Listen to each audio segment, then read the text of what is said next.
What's going on, guys? This is a comment section number 37. 37? 37, yeah.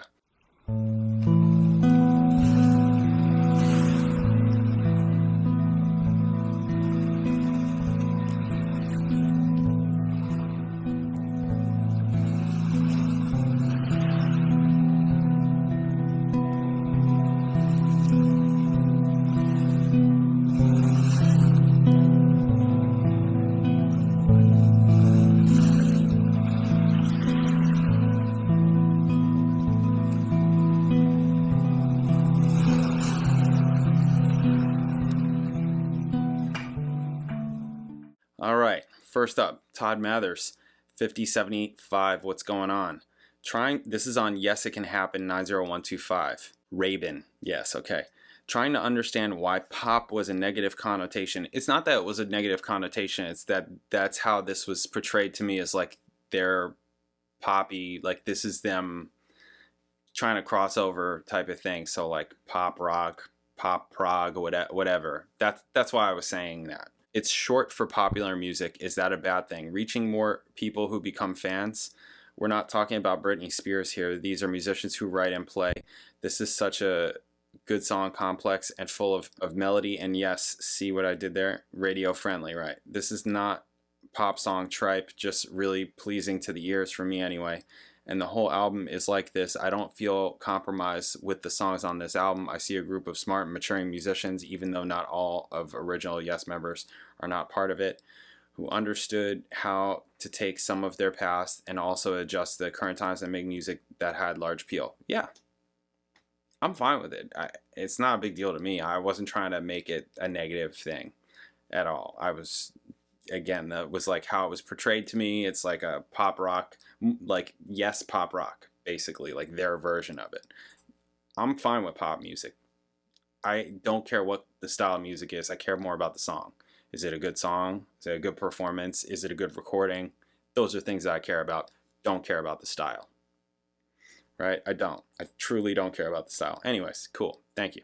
All right, yes, changes. Shabadoo25, what's going on, buddy? As MTV was becoming a powerhouse, there was a rush to get established acts to put out audio and video-friendly albums and get them in front of a camera ASAP to make music videos which were in short supply. Songs from Rush's Exit Stage Left were played endlessly in the early days of MTV. Look at David Bowie's Let's Dance album as an example. I wouldn't be surprised if he made more off that poppy album than everything he had done prior. No one look it up, please. That's my guess. I don't have a clue, actually. Also, I've always heard Trevor's name produces Raven. Right, yes, Raven. Yes. So, cool. Great. Yeah, I just like this comment. That whole kind of history thing of early MTV, all that stuff. I mean, I grew up watching MTV, but this is early for me, right? This is not when it first came out, like the 90s. The early 90s, I was watching it like crazy. So I like this comment. The other thing that I'll bring up just now, just because, is because so many people brought up Rabin, Rabin, and how come I'm not fixing how I say it as 90125 continues. And it's because I film the entire album all at once. In my time, right? In my time, I film it all at once. I listen to it all at once. And then I edit it all at once. And then I upload it all at once. So when you see video one, they're all already done and uploaded. And I'm on to the next album or the next videos or whatever I'm doing, right? So I can't fix it afterwards. I just commit to it. And I fix it next time. Next album, next whatever. Now, Trevor Rabin, right? Okay, so anyways, that's all. All right, thank you, Jess. Okay, what is going on here? MP Kelly 20, what is happening? All right. I don't remember what this was on. I had to, in order to get your entire comment, I had to cut off what the video was on, so I don't remember. But first, I love this song. I love this entire album. It was probably on 90125 somewhere. I love this entire album. As I mentioned in an earlier post, for some reason, this entire album reminds me of summer, so it gets played a lot. It gets a lot of play when I'm not at my pool area. As for time signatures, it's an interesting thing because I was picking up my son from his friend's house who plays drums, and they were discussing something about an upcoming show that they had for jazz band. Something about certain people not staying in time when the time signature changes.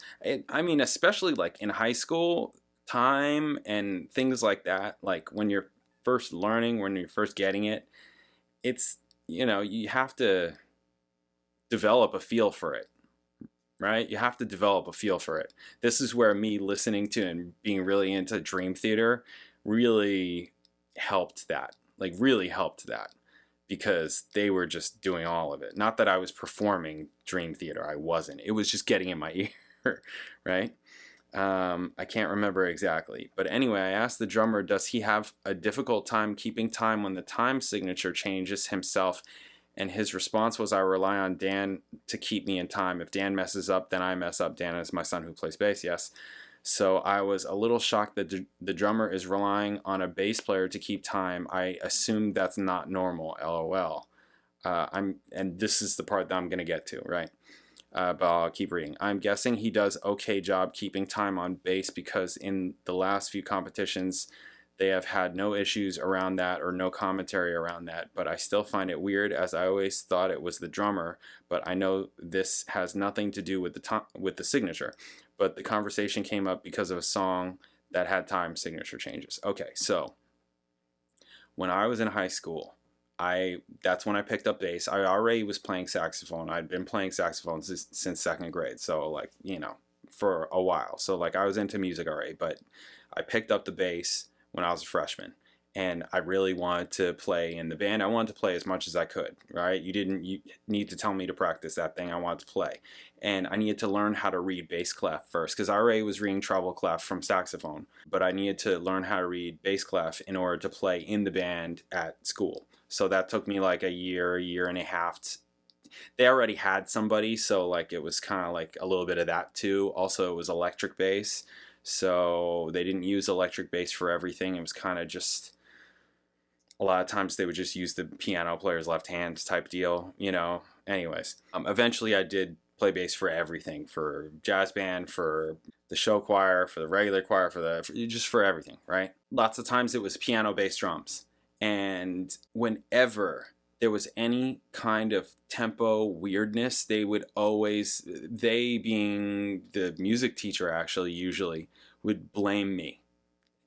Blame is a heavy word. I don't mean blame, but I always felt like the majority of the brunt of that was put on me, and I'm just like, I can't move a brick wall being the drummer. Like I can't, like, no matter how fast I play or how on top or whatever, I can't make him. I need to get behind him, physically grab his hands, and like there's nothing else I can do.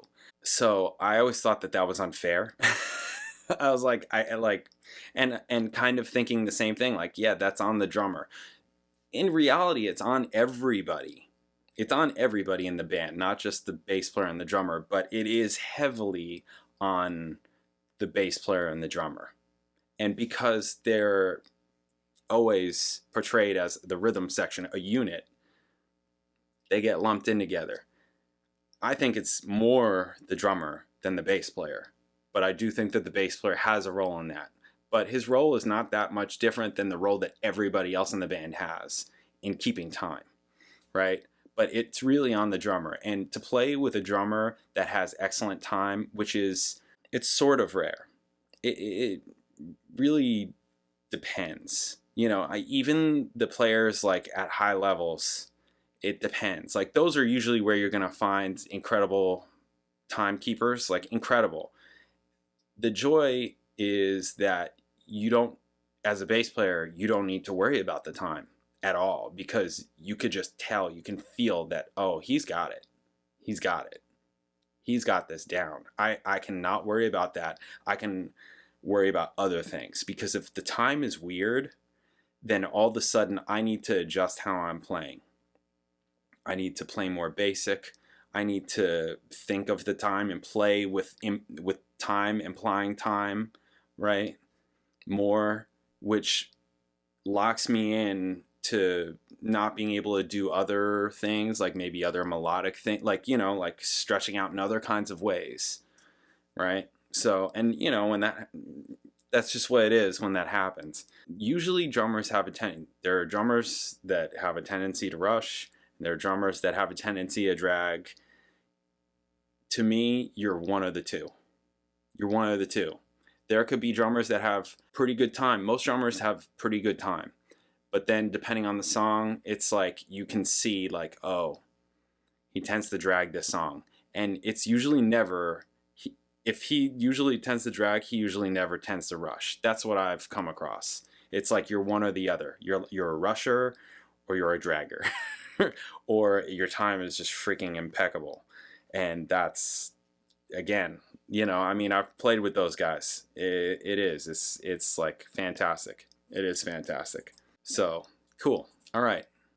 There it is. That's my thing about that. It's really on both. I feel like it's more the drummer, but in high school, I felt like I got it a lot. And I was just like, what do you, like, I vividly remember, I can't move a brick wall. I can't move a brick wall. Do you want me to get behind the drums and play drums and bass for him? I'm not Nate Wood. You know, like, I'm not. Come on now. This is just not, you know. Yeah, anyways, if you don't know Nate Wood is sick. Okay? Nate Wood is sick. For you guys that know the Southern California band Honk from the 70s, that was his dad. Anyways. Yeah. All right. Next. This is a super favorite comment of mine. Okay?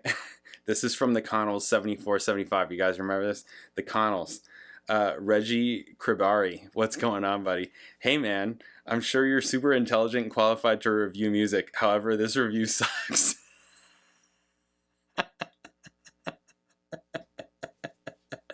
I freaking love this. I love this comment. That is the best comment ever. I freaking love it. I love it. Yeah, I wasn't into TheConnells. I really wasn't. I wasn't. So, you know, if I'm not into it, what do you want from me? You know, you're not going to get that much out of me. So, man, that was really funny, though. I love that one. Okay. All right. And then we got this guy. Who cares? What's going on, dude? That's his name. Who cares, right? I should have known from just the handle. The handle checks out. Okay. Bringing back Brush. Here again. Self-titled. Wow. This guy like never gives a positive Rush review. At least not one that I could find. I'm like, how many did you go through? He'd probably have negative critiques of the Beatles. Maybe their early stuff, but probably not even. Probably not even, actually. I know he doesn't hate Rush, but to say the solo in this song is uninspiring causes me to have zero respect for his reviews. Thanks anyways. Yeah, this album, first of all, this album is trash besides Working Man, which I think I said. Right, first album is trash besides Working Man, which is perfection.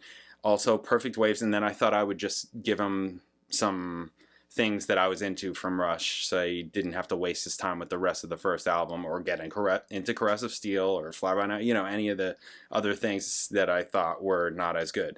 So I said also Perfect Waves is perfection from start to finish. Signals also incredible, minus Countdown. Grace Under Pressure is underrated, and Power Windows is cool, though it took me a couple listens to feel that way. Right? And this actually went on. I think I have another comment here from him. But you're talking about the first album. The first album, it's glaringly obvious the Zeppelin influence, specifically in the guitar soloing, not to mention the vocal, right? Really. So, yeah, I wasn't into Alex until Permanent Waves. Then I was all over Alex, like all over him. You see this Hentor? This Alex Lifeson Hentor? Thank you. I believe it was Dave that sent this to me. Amazing, right? Okay. No, I like Alex. I'm good with all three of them. I give everybody shit, right? There's that. I give everybody shit. Maybe Getty more so. Maybe. I don't know. It depends. But yeah, that first album, come on, man. That is just like, I know that there are people that are cool with like Finding My Way and things like that, but like nope, not into it. What else? Was there more that he said?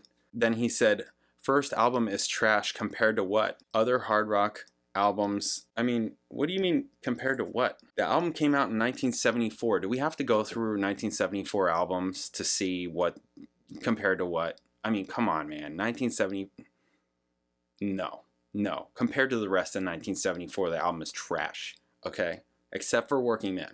Except. That is like they caught magic in a bottle. I don't know how, but they did, and it's glorious. Alright? One of my favorite songs of theirs. Period. And recordings. Okay. First album is trash compared to what? Other hard rock albums? I don't think so. Good job. It's your opinion. I'm 65 years old. Oh, here we go. Here we go. You and every other 65-year-old plus on this channel. Good job. Been a Rush fan since 1974, and I think Power Windows is their worst. You're one of those guys. That's fine. That's totally fine. So there you have it. An opinion. You can't just blast out a comment on 5 of their releases as if you have it all figured out and it's carved in stone. Again, opinion. And I'm just like, how come you're entitled to your opinion, but I'm not entitled to mine? Because that's what this sounds like. So I said, oh, this is somebody else. I do not 1, 2, 3. I didn't even notice that. Literally, this is how much of a Neanderthal I am. I didn't even notice that until right now. Wow. So this is another person that is oblivious. Okay. So I said...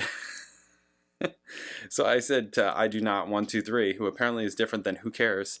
Good job with the dictionary, Grandpa. Now go eat your mush and take your medicine. You're getting unruly here. Yeah, because I'm just like, yo, come on, man. Come on. Come on. Come on. Okay. And then I do not went on my Rush lessons, 2112. Wow, this dude doesn't even like 2112. No respect from me. None. And I said, see my previous response to your comment. Yeah, 2112 is fine. Took me a while to warm up to it. I liked Tears off this album. And then I said, Tears, bro, you probably don't even like that one. And I do. People here that watched me during Rush were surprised by that one, but I like that track.